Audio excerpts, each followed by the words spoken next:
Selamat pagi Bapak Ibu dan saudara-saudaraku, apa kabar pagi ini? Harapan dan doa saya kita semua sudah bangun dengan penuh sukacita, selalu semangat dalam anugerah Tuhan kita Yesus Kristus. Senang sekali kita berjumpa kembali, kita di acara Renungan Pagi edisi 12 Januari 2024. Mari kita mendengarkan firman Tuhan, semoga menjadi pandu kita untuk berjalan di hari ini dan hari-hari selanjutnya. Matius pasal 6 ayat 34. Oleh karena itu janganlah engkau khawatir tentang hari esok, karena hari esok ada kesusahannya sendiri. Setiap hari sudah cukup memiliki kesusahannya sendiri. Saudara-saudaraku, setiap orang dapat mengalami khawatir, takut dan cemas. 3 kata negatif yang terkait erat dan saling digunakan sebagai sinonim. Orang Kristen pun tidak imun terhadap rasa khawatir. Dalam krisis sekarang ini kita mengalami banyak ketakutan, masalah kesehatan, ancaman kematian, kehilangan pekerjaan, masalah keuangan, keamanan keluarga dan sebagainya. Menjelang pemilihan umum 2023 dan hal-hal lain yang akan kita hadapi di tahun 2024 ini. Melalui rasa takut, khawatir, dan cemas sering berujung membuat kita kehilangan damai dan sukacita. Dari salah satu survei yang mengungkapkan data bahwa sejumlah 7,3% atau 1 dari 13 orang menderita masalah kecemasan, kekhawatiran yang sangat kronis atau parah, yang membuatnya tidak dapat beraktivitas dengan normal, bahkan tidur selalu tidak enak. Tidak heran Alkitab hanya banyak berbicara tentang rasa takut, khawatir dan cemas yang menunjukkan perhatian Tuhan terhadap masalah ini. Sebab umat-umat Tuhan itu rentan dengan persoalan ini. Allah mengetahui kecenderungan kita untuk merasa khawatir. Sebab itu Dia mengundang kita untuk mengelola perasaan saat menghadapi rasa takut agar kita tidak dikuasai oleh kekhawatiran sehingga hidup kita tetap berjalan dengan normal dan produktif. Saudara-saudaraku, dalam teks yang kita baca pagi ini, dalam satu ayat ini Tuhan menghendaki supaya kita berjalan dalam iman, menghadapi segala perkara dalam hidup kita bukan hanya berjalan dengan mata. Apakah bedanya berjalan dengan mata dan berjalan dengan iman? Jelas berbeda, sebab berjalan dengan mata mengandalkan diri sendiri.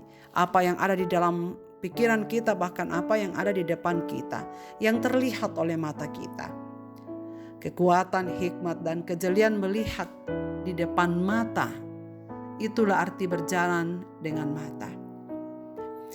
Sedangkan berjalan dengan iman berarti melihat dengan iman segala sesuatu yang sedang terjadi dalam hidup ini dengan mempercayakan hidup pada pimpinan Tuhan sepenuhnya. Kekhawatiran akan hidup terjadi karena kita lebih banyak menggunakan mata jasmani daripada mata iman kita.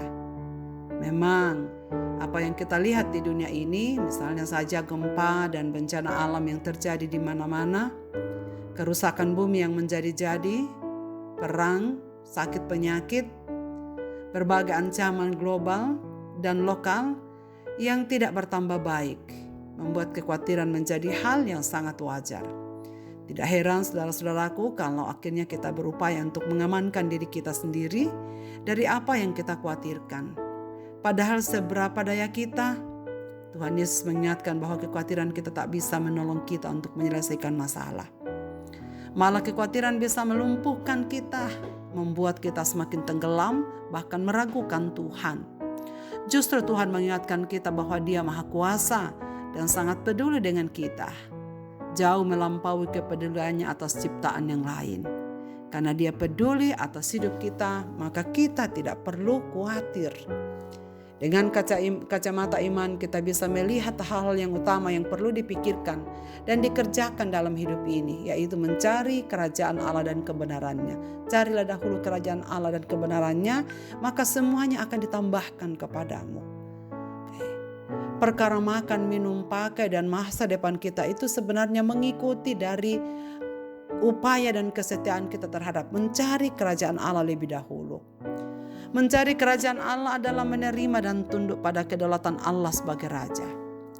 Berarti mau taat melakukan kehendak Allah dan membiarkan Allah yang memimpin hidup kita. Pada saat kita fokus untuk melakukan kehendak-Nya, Dia pasti mencukupkan apa yang kita butuhkan, sebab semuanya akan ditambahkan kepadamu. Itulah sebabnya Tuhan juga memberikan kita nasihat yang sungguh indah dalam mengelola rasa takut kita.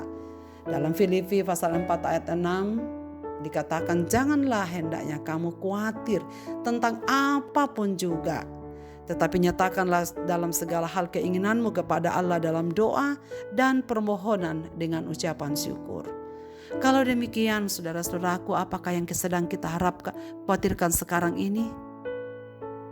Jika ada, marilah belajar untuk menyerahkannya kepada Tuhan dan percaya bahwa Dia akan mencukupkan kita apa yang kita perlu pada segala hal yang kita inginkan. Sekarang buatlah tekad, lakukan pekerjaan pelayanan dengan Tuhan dengan baik, percayakanlah hidup kita kepada-Nya. Dan mari kita saksikan bagaimana Ia memelihara hidup kita dan sekaligus menjadikan kita adalah alat berkat untuk orang lain. Marilah kita berdoa. Bapa di sorga, Bapa di dalam nama Tuhan Yesus, terima kasih banyak untuk firman-Mu pada pagi ini yang sangat menguatkan dan menghiburkan kami. Ya Tuhan, terima kasih banyak karena kami tahu tidak pernah berjalan sendiri. Kami mohon ampun kalau kadang-kadang kami khawatir tentang hari esok. Kami khawatir tentang kesusahan-kesusahan dalam hidup ini. Kami khawatir, takut dan cemas dan melupakan bahwa sesungguhnya Tuhanlah sandaran kami. Tuhanlah yang dapat menolong kami, satu-satunya yang dapat memberikan kami kekuatan. Karena itu Tuhan, tolonglah kami supaya kami dapat mengatasi rasa takut kami dan selalu menyatakan diri kami di dalam doa kepada Allah dan menyerahkannya. Dan membiarkan Allah yang mengambil alih dan menuntun perjalanan kehidupan ini. Inilah hidup kami Bapa, kami taruhkan dalam kasih-Mu. Pimpinlah seturut dengan kemauan dan kehendak-Mu.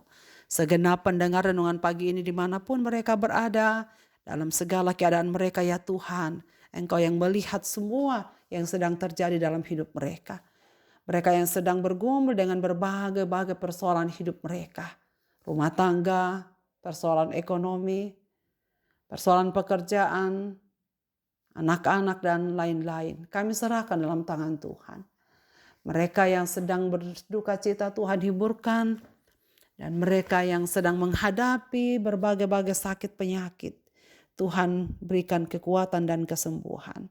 Dan biarkanlah firman-Mu ini semakin banyak orang yang mendengarnya, agar mereka dikuatkan dan diteguhkan.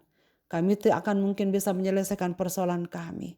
Karena itu Tuhan meminta kami menaruhnya dan menyerahkannya kepadamu, agar Engkau yang akan mengambil alih dan menyelesaikan pekerjaan-pekerjaan dan apapun yang kami hadapi di dalam kehidupan ini. Kami serahkan diri dalam tangan-Mu Bapa, sertai kami sepanjang hari ini dalam beraktivitas.